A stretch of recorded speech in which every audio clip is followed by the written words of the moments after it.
Hey there, it's Colleen from Pet Nanny Coach, a company I created to help pet sitting businesses succeed.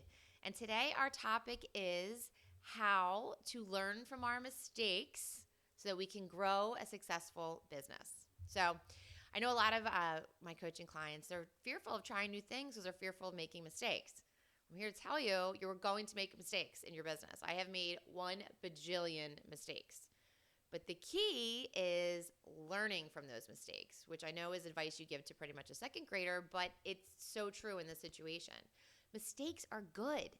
They give you the opportunity to grow because you're going to learn from them and make your business even better. You always want to be advancing in your business. You always want to be moving forward and learning, and mistakes are the best way to learn.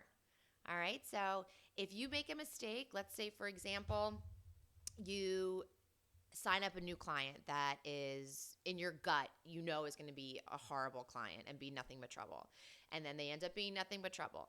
But then the following week, you're going to sign up another bad client. And then the same thing happens. And then the next week, you do the same thing. You're not learning from your mistakes. You're doing the same things over and over again. But if you look at the situation and say, you know what? I knew in my gut that this client was not going to be a good client. And from now on, when I get that feeling, this is the procedure that I'm going to institute. So you make a system out of it. How to turn away non-ideal clients. Boom, boom, boom, boom. A, B, C, D. This is how I respond if I'm on the phone. This is how I respond if I'm on email. And you don't bring a bad client or one that you think is going to be a bad client on because it's really just not worth it. I'm telling you. In the long run, it's not worth it. I had one of my private clients this week. Her pet sitter went to one of the clients' houses and the apartment was stifling hot. I think it was 86 degrees. So the sitter went over and turned the air conditioning down to cool off the apartment while she walked the dog. When she got back, she brought the dog back in and forgot to put the thermostat back to where it was. Well, this client got home and went bananas on my client. I mean, just screaming and yelling and calling them liars and completely overreacted, in my opinion.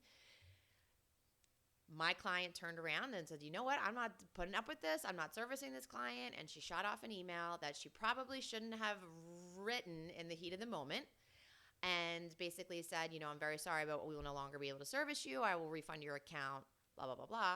Well, then that client that she just unleashed went on Yelp and gave her a 1-star review and ruined her perfect rating. So I said to her, all right, how could we have done this better? And number one, she knew this lady was going to be trouble. So number one, we're not bringing these type of clients on anymore. That's it. Number two, if you do have to get rid of a client and unleash a client, we need to do it a little more PC because we don't want to have them turn around and ruin our reputation on Yelp. Number three, what's your climate control policy from now on? Do the sitters now have to make contact with the client before touching the thermostat, or are you putting it into your policies and procedures that if the environment seems unsafe for the pet, we reserve the right to touch the thermostat? Whatever you're going to do, you now have a system in place for all of these three things, and moving forward, you're not going to make the same mistake again. So that is my advice for you. Look at what you're doing in your business each day. What happened? What could you have done better? Could you have handled a situation better? Could you have written a better email? Could you have done better on a sales call? And write things down like, okay, I made a mistake here. I shouldn't have said this. This is what I should have said. All right, so let's start learning from those mistakes to grow a successful pet sitting business. If you have any questions, please go to my Facebook page at Pet Nanny Coach or tweet me at Colleen Pet Nanny, and I will do my best to help in any way that I can. All right, I'm wishing you a great day. Take care. Bye.